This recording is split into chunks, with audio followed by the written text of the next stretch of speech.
आज कवर करेंगे उपोषित सूत्र को। तो उपोषित सूत्र क्या है, उपोषित है क्या? उपोषित माने अपनी नॉर्मल भाषा में वर्त उपवास उपोषित है उसको। तो अंगुत्तर निकाय 3.70 में है ये। इसका कॉन्टेक्स्ट बता देता हूँ मैं।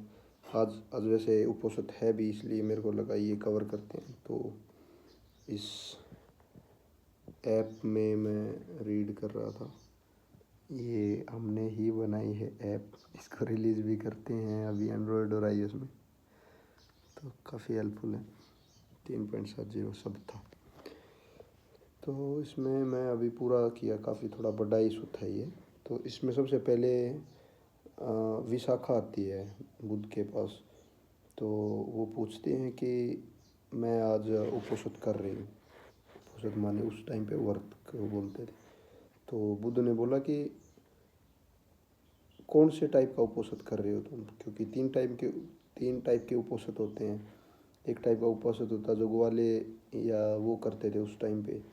तो उसमें क्या होता था मेनली, कल मैं अभी इससे पढ़ के बोल रहा हूँ मोटा मोटा, अभी इसकी क्या समरी है वो, क्योंकि इस सूत्र को अगर कवर करने जाएंगे काफ़ी बड़ा है, बट समरी मैं बता रहा हूँ मोटा मोटा क्या होता है उपोषित।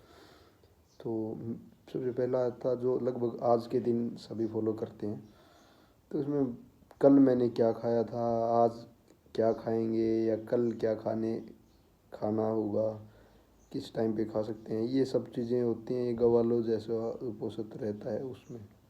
इसका परिणाम मन की शुद्धि पे कोई ज़्यादा असर पड़ता नहीं है। अभी जो व्रत को पालन करते हैं इस टाइप के, तो बुध बता रहे हैं सूत्र में। दूसरा उपोषित होता है जैनों के लिए, बोल रखा है डायरेक्टली कि जैन इस टाइप का फॉलो करते हैं। किसी को मत मारो, चोरी मत करो, तो उसमें ये बता रखा था कि कई चीज़ें बोल रखी थी सूत्र में, कि जैसा कि मैं किसी का नहीं हूँ, मेरा कोई नहीं है। तो बुद्ध इसमें इस पे ये बोलते हैं कि उसको खुद को तो पता है कि उसके तो माँ बाप भी हैं, उसका सब कुछ है। हालांकि उन्होंने कपड़ों को त्याग दिया और कुछ त्याग दिया जैनों में, मगर वो कुछ ना कुछ वैसे झूठ ही बोल रहे हैं, क्योंकि उन्हें तो पता है उनके माँ बाप भी हैं और सब कुछ है। तो ये भी कोई सही नहीं हुआ, क्योंकि वो जाने अनजाने में झूठ ही बोल रहे हैं। तो तीसरा टाइप का उपोषित बुद्ध बताते हैं कि ये आर्य उपोषित होते हैं। आर्य मतलब जो बुद्ध या फिर सही उपोषित इस टाइप के होते हैं। तो इसमें 5 टाइप की चीज़ें उसको याद करनी चाहिए। व्यक्ति की मन की शुद्धि करते हैं ये वाला उपोषित, ना कि केवल फिजिकल लेवल पे हमने कुछ खाना खा लिया, इस टाइप की चीज़ें हैं। तो वह इन बातों का स्मरण करता है इस उपोषित में, बुद्ध का स्मरण करता है। बुद्ध पूर्ण जागृत हैं, ज्ञान है, आचरण में सिद्ध हैं, शीलों का पालन करते हैं, माने इन सब गुणों को याद करते हैं, बुद्ध के गुणों को याद करते हैं। फिर धम्म के का स्मरण करते हैं। धम्म स्वयं देखने योग्य है, तुरंत फल देता है, मुक्ति की ओर ले जाता है। फिर धम्म के गुणों को याद करते हैं। जब भी जैसे धम्म को फॉलो करते हैं तो उसके क्या क्या गुण हैं एक्चुअल में। अगर आप चोरी नहीं कर रहे, या फिर आप करुणा है आपके मन में, तो वो तुरंत ही आपको सुख देगा। तो ये दम है एक टाइप से।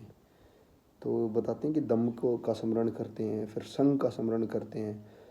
संग संग उत्तम आचरण वाला है और पुण्य और महान क्षेत्र। संग माने जो धम्म को फॉलो करते हैं वो संग में आ गया, और वो उनको के गुणों को याद करते हैं तो वैसा। अभी मैं ये हालांकि टू द वर्ड नहीं बता रहा हूँ, तो मैं इसके लिए क्षमा चाहूँगा, क्योंकि ये सूत्र काफ़ी बड़ा है, तो इसमें थोड़े बहुत ऊपर नीचे भी कीवर्ड हों तो, बट मोटा मोटे इसकी समरी में बता रहा हूँ। फिर अपने शीलों का स्मरण करते हैं। मैंने कभी भी मेरे शीलों का पालन करने की कोशिश करी, मैं झूठ नहीं बोलूँगा, चोरी नहीं करूँगा, इन चीज़ों को। तो ये सब चीज़ें फिर वो खुशी देती हैं। जब हम ये चीज़ें नहीं कर रहे होते जो कि नीचे ले जाती हैं, तो ऐसा नहीं कि ये भविष्य में आपका कोई बेनिफिट करेंगी, अभी नहीं कर रही। जब भी दम को फॉलो किया जाता है या फिर शीलों का पालन किया जाता है, तो तुरंत भी आप सुख में होते हैं। अभी जैसे मैं कोई चोरी कर रहा हूँ, तो थ्रू आउट द डे पूरे दिन मैं कहीं ना कहीं दुख में रहूँगा, बेचैनी रहेगी शरीर पे। अगर मैं सीलों का पालन कर रहा हूँ, कोई चोरी नहीं कर रहा, किसी के ऊपर हिंसा नहीं कर रहा, तो ऑटोमेटिकली वो तुरंत भी सुख मिलता है उससे। तो ये बता रखा है कि मेरे आचरण दोष रहित हैं, सब कुछ हैं। इन चीज़ों को याद करते हैं, अपने शीलों का भी स्मरण करते हैं कि मैं देखो ये चीज़ नहीं कर रहा, तो फिर सुख आता है। फिर देवताओं का स्मरण, देवताओं में जो गुण हैं वही गुण उनके अंदर भी विकसित किए जा सकते हैं, वही गुण अपने अंदर भी विकसित किए जा सकते हैं। क्योंकि देवता और वो, अभी कुछ जीव नीचे की योनियों में है, कुछ जीव अपने मानव योनि में है, कुछ लोग ऊपर हैं। क्यों हैं? क्योंकि उनके शील और वो अच्छे हैं, इसमें ऐसा बता रखा। तो उनके गुणों का भी स्मरण बताया बुद्ध ने कि देवताओं का स्मरण, देवता उन्होंने बोल रखा है तो वहाँ पे तो उनके गुणों का स्मरण करते हैं। मन की शुद्धि के उदाहरण,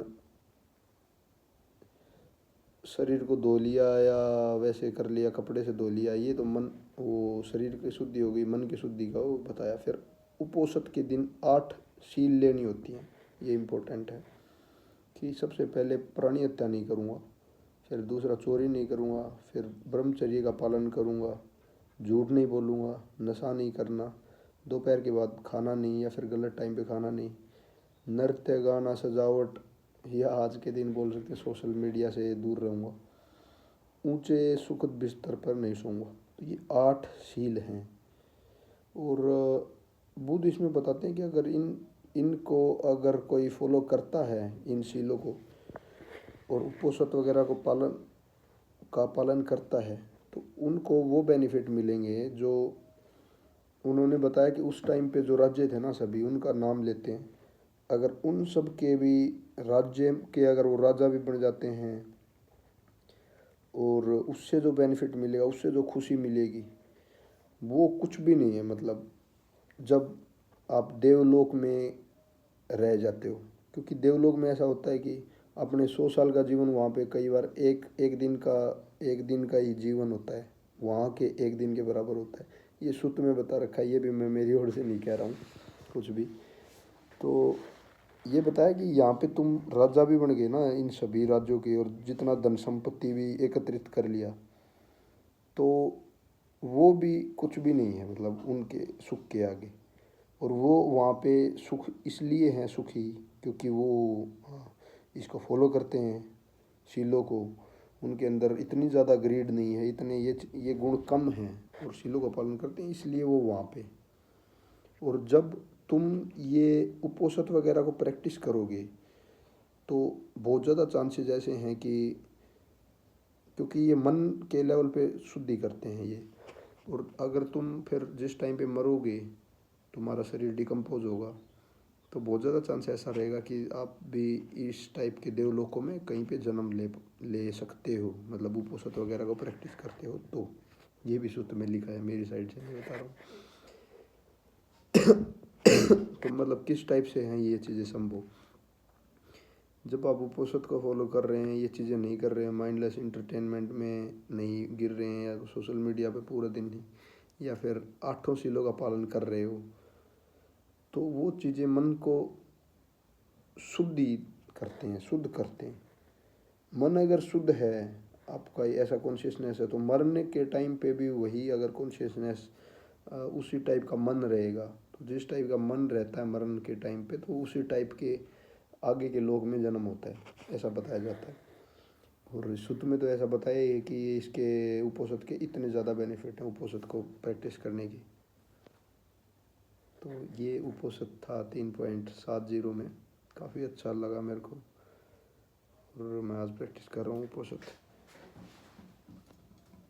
और इस ऐप को रिलीज़ करते हैं, इस ऐप काफ़ी हेल्पफुल ऐप है, इसमें आप ट्रैक कर पाते हो, अगर मतलब ये चीज़ें भी ट्रैक कर पाते हो कि मशीलों को अगर ट्रैक करना है कि मशीलों को पालन कर रहा हूँ तो मैंने किया या नहीं किया, ये सब चीज़ें ट्रैक कर सकते हो। सतीमान हो या नहीं, मतलब मेडिटेशन में हो या नहीं, वो चीज़ें भी ट्रैक कर सकते हैं। सुत तो हैं इसमें, सब सुत हैं, ऑडियो में सुन सकते हो। तो ये, थैंक यू।